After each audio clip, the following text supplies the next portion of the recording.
할렐루야. 소망 되신 하나님을 찬양합니다. 치료자 되시는 하나님을 찬양합니다. 오늘도 야유니 씨 승리의 하나님을 찬송하며 하루를 힘있게 살아가기를 소망합니다. 복 있는 사람은 시편 묵상, 사도신경, 신앙고백 드리시겠습니다. 전능하사 천지를 만드신 하나님 아버지를 내가 믿사오며 그 외아들 우리 주 예수 그리스도를 믿사오니 이는 성령으로 잉태하사 동정녀 마리아에게 나시고 본디오 빌라도에게 고난을 받으사 십자가에 못 박혀 죽으시고 장사한 지 사흘 만에 죽은 자 가운데서 다시 살아나시며 하늘에 오르사 전능하신 하나님 우편에 앉아 계시다가 저리로서 산 자와 죽은 자를 심판하러 오시리라. 성령을 믿사오며 거룩한 공회와 성도가 서로 교통하는 것과 죄를 사하여 주시는 것과 몸이 다시 사는 것과 영원히 사는 것을 믿사옵나이다. 아멘. 시편 13편 1절부터 6절까지입니다. 야훼여 어느 때까지니이까 나를 영원히 잊으시나이까 주의 얼굴을 나에게서 어느 때까지 숨기시겠나이까 나의 영혼이 번민하고 종일토록 마음에 근심하기를 어느 때까지 하오며 내 원수가 나를 치며 자랑하기를 어느 때까지 하리이까 야훼 내 하나님이여 나를 생각하사 응답하시고 나의 눈을 밝히소서. 두렵건대 내가 사망에 잠을 잘까 하오며 두렵건대 나의 원수가 이르기를 내가 그를 이겼다 할까 하오며 내가 흔들릴 때에 나의 제적들이 기뻐할까 하나이다. 나는 오직 주의 사랑을 의지하였사오니 나의 마음은 주의 구원을 기뻐하리이다. 내가 야훼를 찬송하리니 이는 주께서 내게 은덕을 베푸심이로다. 아멘. 시편을 같이 묵상한 지 13일째입니다. 그런데 묵상을 가이드하는 저로서는 조금 힘든 점이 있습니다. 1절부터 13절까지 내용이 비슷하다는 것입니다. 그래서 매일 비슷한 얘기를 할 수밖에 없어서 부담이 됩니다. 그래서 말도 안 되는 생각을 해봅니다. 내가 만약 시편을 편집했다면 이렇게 하지 않았을 터인데 라고 말도 안 되는 생각을 해보게 됩니다. 시편은 우선 다윗이 기록한 시편부터 앞부분에 배치된 것을 알 수 있습니다. 이 시편들은 1편부터 41편까지 다윗이 메시아적 왕국을 세우고자 할 때 여러 원수들이 대적했음을 보여주고 있습니다. 한 나라의 왕으로서 대적도 있었겠지만 또 개인적으로 고통을 주는 대적들, 그 원수들을 향해서 탄원하는 내용도 있습니다. 오늘 본문 13편의 배경이 되는 사건은 어떤 사건인지 알 수는 없지만 다윗이 상당한 고통 가운데 부르짖는 시편임은 분명합니다. 고난의 거의 끝부분, 인내의 한계 상황 직전에 하나님께 호소하는 내용으로 보여집니다. 1절부터 4절까지를 다윗의 심정으로 다시 한번 읽어보시겠습니다. 야훼여 어느 때까지니이까 나를 영원히 잊으시나이까 주의 얼굴을 나에게서 어느 때까지 숨기시겠나이까 나의 영혼이 번민하고 종일토록 마음에 근심하기를 어느 때까지 하오며 내 원수가 나를 치며 자랑하기를 어느 때까지 하리이까 야훼 내 하나님이여 나를 생각하사 응답하시고 나의 눈을 밝히소서.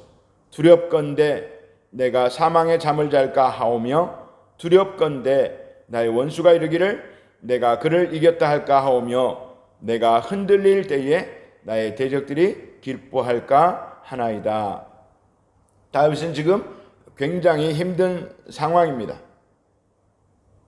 정말 다윗이 두려워하는 것은 자신의 믿음이 흔들릴까 봐, 그로 말미암아 하나님의 영광이 가리울까 봐. 정말 믿음의 사람 다윗이 무너질 대로 무너진 아슬아슬한 한계 상황에 도달해 있는 것을 알 수가 있습니다. 그럼에도 불구하고 다윗은 대적을 향해서 직접적으로 저주하거나 대응하는 구절을 찾아볼 수가 없습니다. 오롯이 하나님께만 마음을 토로하고 하나님의 도우심을 구하는 다윗의 모습을 볼 수가 있습니다. 이전에도 몇 차례 말씀드렸지만 다윗은 자신이 직접 원수 갚으려 하지 않았습니다. 원수 갚을 능력도 충분히 있었고 백성들의 지지도 있었고 또 정황상 그리한다 할지라도 사람들이 전혀 손가락질 하지 않을 것입니다. 그렇지만 다윗은 하나님께 맡기고 기도하는 것으로 그 마음을 토로하고 마음의 답답함을 호소합니다. 이렇게 쉽게 말은 하지만 만약 다윗 같은 일들이 우리 삶에 실제적으로 일어난다면 우리는 어떻게 반응할까요? 원수 갚을 능력이 없으면 당연히 마음 아프고 분해서 코를 씩씩거리겠지만 실행에 옮기지는 못할 것입니다. 그런데 원수 갚을 능력이 충분히 있고 기회가 왔음에도 다윗처럼 하나님께만 기도하고 하나님의 일하심을 기다릴 수 있을까요? 물론 답은 정해져 있습니다. 원수 갚음이 우리에게 있지 않고 하나님께 있습니다. 그래서 하나님께만 말씀드리고 기도해야 되는 것이 정답입니다. 이것을 조금 더 우리 상황에 일어날 법한 실제적인 상황에 대입해 보겠습니다. 어떤 사람이 자신에게 거칠고 무례하게 대합니다. 때로는 자신을 무시하기도 합니다. 자신을 힘들게 합니다. 그래서 마음에 차곡차곡 안갚음의 감정들이 쌓입니다. 그리고 언젠가 기회가 되면 갚아줄 것이다. 이것이 보통 우리의 마음 아닌가 생각이 됩니다. 그러나 다윗은 이렇게 하지 않았다는 것입니다. 예수님은 더더욱 말할 것도 없이 그렇게 하지 않으셨습니다. 성경의 가르침은 항상 동일합니다. 원수를 사랑하라. 직접 원수 갚으려 하지 말고 하나님께 맡겨라. 이렇게 성경은 말씀하십니다. 하나님께 맡기면 어떻게 될까요? 당연히 하나님께서 원수 갚아주십니다. 물론 하나님의 방식은 우리의 방식과 다를 수가 있습니다. 우리가 원하는 우리의 마음을 통쾌하게 하는 그런 복수가 아닐지도 모릅니다.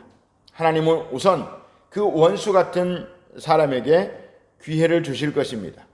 그 사람이 회개하고 새 사람이 되고 돌이켜 삶의 방식을 바꿀 것을 기다리실 것입니다. 아주 오래 기다리십니다. 만약 그 원수 같은 사람이 회개하고 하나님께 돌아오고 또 나에게 직접 사과하고 용서를 구하면 최상의 시나리오가 될 것입니다. 그런데 이렇게 되지 않는 경우가 많은 것 같습니다. 하나님의 기다리심에 마지노선이 있습니다. 그 선을 넘어서면 하나님의 심판과 징계가 있습니다. 이때가 되면 원수는 흔적도 없이 사라지고 맙니다. 그러면 그동안 고통당한 나는 어떻게 되는 것입니까? 원수가 내 눈앞에서 나에게 잘못을 빌고 하나님이 벌하셨다라고 하는 것을 내가 확실히 알고 있고 그래야 내 마음이 통쾌할 텐데 하나님이 분명히 그 원수가 사라지게 하고 그랬지만 내 마음을 통쾌하게 하는 그런 눈에 보이는 가시적인 결과는 없었다는 것입니다. 하나님께서 내 고통을 모른 채 하시는 것이었을까요? 아닙니다. 하나님은 그것에 대한 보상이 반드시 있고 다른 방식으로 축복하시고 다른 방식으로 높여 주실 것입니다. 그것 또한 하나님께 맡기시는 은혜 있기를 축원합니다. 우리가 신앙생활을 하는 동안 가장 힘들 때가 언제입니까? 저는 하나님께서 침묵하시는 시간이라고 생각합니다. 기도하면, 일주일 작정하고 기도하면, 3일 금식하면 yes or no 이렇게 확실하게 답을 정해주시면 좋겠는데 때로는 하나님은 굉장히 오랜 시간 침묵하십니다. 하나님은 우리의 때가 아닌 하나님의 때에 응답하십니다. 그런데 그 하나님의 때는 아무도 알 수가 없어서 때로는 답답하지요. 이스라엘의 백성들이 가장 힘들었던 시기는 우리가 소위 말하는 신구약 중간기였습니다. 말라기 이후에 예수님이 오시기까지 약 400년의 시간 동안 하나님은 이스라엘에게 침묵하셨습니다. 정말 긴 침묵의 시간, 고통의 시간이었습니다. 그러나 그 끝이 어떻게 되었습니까? 선지자 한두 명을 보내서 하나님의 말씀을 대언하게 하고 위로하고 때로는 권면하고 때로는 회개를 촉구하는 이사야, 에레미야 여러 선지자를 보냈을 때처럼 그렇게 하셨으면 좋았을까요? 그것과는 비교할 수 없는 하나님의 방법은 하나님이 직접 인간의 몸을 입고 400년 후에 침묵을 깨고 인간 가운데 오신 것입니다. 그리고 하나님의 뜻과 하나님의 나라를 가르쳐 주시고 모든 죄를 끌어 모아서 십자가에 오르셨습니다. 그리고 죽으셨습니다. 하나님과 화목할 길을 열어주셨다는 것입니다. 누가 이것을 상상이나 했겠습니까? 다윗까지도 이렇게까지 하나님께서 우리를 사랑하시고 크고 세밀하게 은밀하게 준비하신 십자가의 사랑은 이해하지 못했을 것입니다. 사랑하는 성도 여러분, 지금 어려움 가운데 계십니까? 어떤 어려움 가운데 계십니까? 그런데 하나님이 침묵하고 계십니까?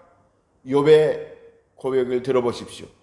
욥기서 23장 8절 9절 그런데 내가 앞으로 가도 그가 아니 계시고 뒤로 가도 보이지 아니하며 그가 왼쪽에서 일하시나 내가 만날 수 없고 그가 오른쪽으로 돌이키시나 배울 수 없구나.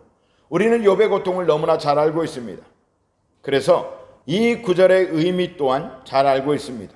그리고 욥의 믿음의 고백 또한 잘 알고 있습니다. 욥이 어떻게 고백합니까? 23장 10절 그러나 내가 가는 길을 그가 아시나니 그가 나를 단련하신 후에는 내가 순금같이 되어 나오리라. 아멘. 고난 중에 침묵하시는 하나님 앞에 드릴 고백, 바로 욥의 고백이 우리의 고백이 되어야 할 것입니다. 원수가 나를 괴롭힐 때 어떻게 원수 갚을까 방법을 찾는 것이 아니라 하나님께 맡겨드리고 응답이 늦어져 하나님께서 나의 편이 아니신가 생각이 될 때도 하나님께 신뢰의 고백을 드릴 수 있기 바랍니다. 그리고 다윗처럼 이렇게 감사의 찬송을 드릴 수 있으시길 축원합니다. 5절 6절 나는 오직 주의 사랑을 의지하여 싸우니 나의 마음은 주의 구원을 기뻐하리이다. 내가 야훼를 찬송하리니 이는 주께서 내게 은덕을 베푸심이로다. 아멘. 우리 모두에게 이런 정말 위대한 신앙의 고백이 있게 되시기를 축복합니다. 그리고 마지막으로 우리는 이것을 꼭 기억했으면 좋겠습니다. 억울한 일을 당하고 원수 같은 사람이 괴롭힐 때 하나님을 찾고 하나님께만 아뢰고 하나님의 일하심을 기다리는 그 자체가 곧 승리라고 하는 것입니다. 오늘도 성령님께서 우리 마음을 붙잡아 주셔서 평안함으로 승리하시기를 축원합니다. 오늘도 기도할 힘을 주시고 예수님만 바라볼 힘을 주시고 하나님의 온전한 치료와 회복을 100% 믿는 믿음의 은혜가 가득하시기를 축원합니다. 이제 기도하겠습니다. 하나님, 삶을 살다 보면 다윗의 원수까지는 아니어도 우리를 괴롭히는 존재들이 있습니다. 물론 그 배후에 사탄이 있음을 알고 있습니다. 하나님, 우리가 넉넉히 하나님만 바라보고 하나님께 의뢰함으로 이기게 하시고 인내함으로 하나님의 일하심을 기대하는 정말 하나님을 믿어드리는 바른 성도의 삶이 되게 하여 주옵소서. 또 우리 성도들 가운데 힘든 시간을 보내시는 성도님들 회복하여 주시고 교회에 부흥을 허락하여 주시고 또 우리 가족들 부모님들이 편찮으십니다. 치료하여 주시옵소서. 우리 모든 성도들과 가족들을 코로나부터 지켜주시고 고쳐 주시옵소서. 이 시간 주여 삼창하고 기도하겠습니다. 주여, 주여, 주여.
있습니다.